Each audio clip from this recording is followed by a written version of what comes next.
பொதுவாகவே பொண்ணுங்க அவங்களோட முகத்தை மற்றவங்களுக்கு அழகாக காட்டணும்னு அதை கேர் எடுத்து பார்த்துப்பாங்க. ஆனால் அவங்க காலை யாரும் கேர் எடுத்து பார்த்துக்க மாட்டாங்க. ஆண்களை கம்பேர் பண்ணும்போது வீட்டில் பெண்கள் தான் ரொம்ப நேரம் தண்ணியில் நிற்பாங்க, ட்ரெஸ் வாஷ் பண்ணுறது, பாத்திரம் கழுவுறதுன்ட்டு. அப்படி அவங்க ரொம்ப நேரம் உப்பு தண்ணியிலே நிற்கிறதுனால கால் பாதிக்கப்பட்டு வெடிப்பு ஏற்படுது. இந்த மாதிரி ஏற்படும் வெடிப்பு காலுக்கு ரொம்ப வலியை உண்டாக்கும். பாத வெடிப்பை எப்படி இயற்கையான முறையில் சரி பண்ணலாம்னு பார்க்கலாம். பப்பாளி பழத்தை மிக்சியில் போட்டு அரைச்சி பாதத்தில் வெடிப்பு இருக்கிற பிளேஸில் நல்லா தேய்க்கணும்.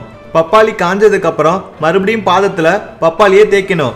இந்த மாதிரி ரெகுலராக பண்ணிட்டு வந்தால் பாத வெடிப்பு சரியாகும். பச்சை தண்ணியை ஓரளவுக்கு சூடாக்கி அதில் கொஞ்சம் உப்பு, எலுமிச்சை சாறு எல்லாம் சேர்த்து பாதத்தில் தடவுங்க.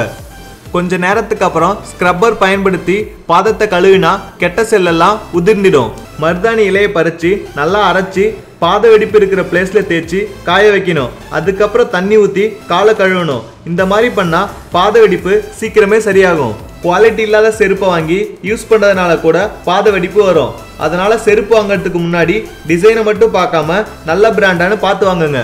வேப்பெண்ணையும் தேங்காய்யும் சமமான அளவில் எடுத்துக்கிட்டு அதில் மஞ்சத்தூளை கலந்து பாதத்தில் தடவுங்க. அப்புறம் வேப்பெண்ணெய் கூட மஞ்சள் பொடியை கலந்து வெடிப்பு இருக்கிற இடத்துல தடவினா பாத வெடிப்பு சரியாகிடும்.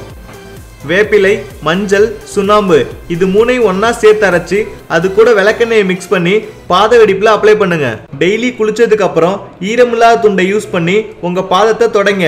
அப்புறம் நைட்ல தூங்குறதுக்கு முன்னாடி நல்லா காலை கழுவிட்டு காலுக்கு தேங்காய் வச்சுட்டு தூங்குங்க. இந்த மாதிரி நேச்சுரல் மெத்தட்ஸ் எல்லாம் யூஸ் பண்ணா உங்க காலில் வரும் பாத வெடிப்பை ஈஸியா சரி பண்ண முடியும். அடுத்த வீடியோ பார்க்கறதுக்கு முன்னாடி கீழே இருக்கிற சப்ஸ்கிரைப் பட்டனை கிளிக் பண்ணி எங்க தமிழ் கேர் சேனலை மறக்காம சப்ஸ்கிரைப் பண்ணுங்க.